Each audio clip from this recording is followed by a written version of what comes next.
Briggs and Stratton Craftsman lawnmower. It's probably ancient. I don't know. Briggs and Stratton engine. I need to do a ring job on it. That's the engine numbers right there. The three that you get off the top of the overhead valve cover, if you need the numbers. I ran into a problem trying to get the connecting rod screws off. You know, to pull the cap off the end of the connecting rod. Actually, I put this pulley thing back on just to be able to turn the engine around. And this is not what I'm here to show you. What I'm here to show you is the problem I ran into trying to get these bolts out. Call them screws. A lot of times they're called cap screws. I guess it is called a cap screw on the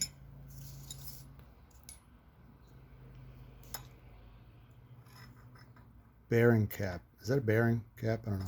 The connecting rod coming from the piston, holding that whole thing on and going on to the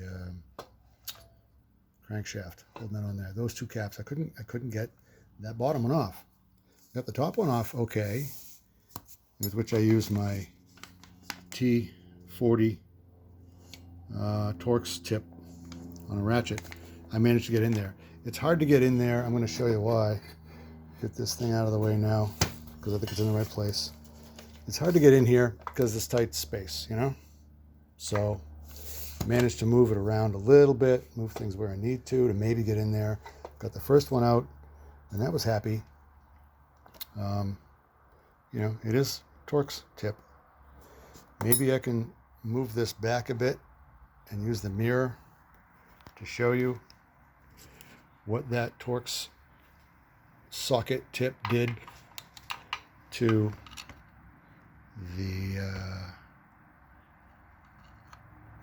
I don't know, can't really see it very well in the mirror, but it stripped it, so the Torx tip wouldn't fit in there well enough. So I scoured the countryside to find one of these L-shaped Torx tips.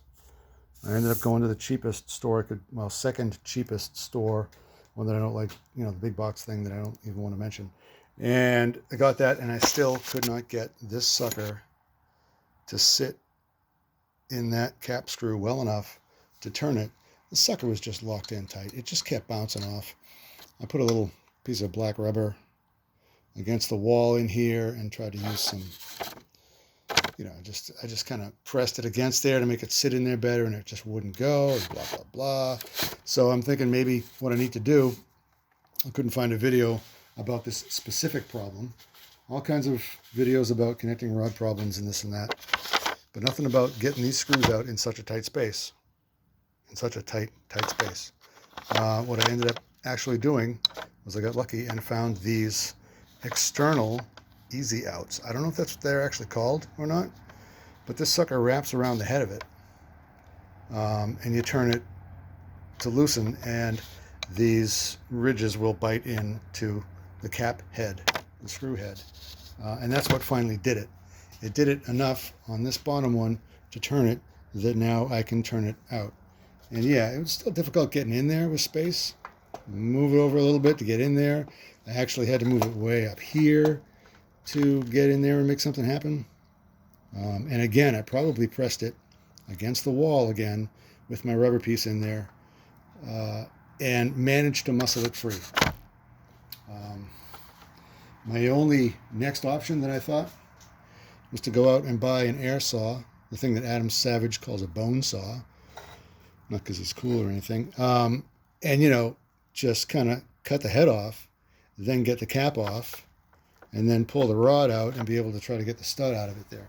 But this was the thing that fortunately saved my butt on this job. And the guy who gave me these said, these things suck, they don't work for anything, I'm going to use them again, blah, blah. Well, maybe that's exactly what they're used for. The only way I could get any space in there.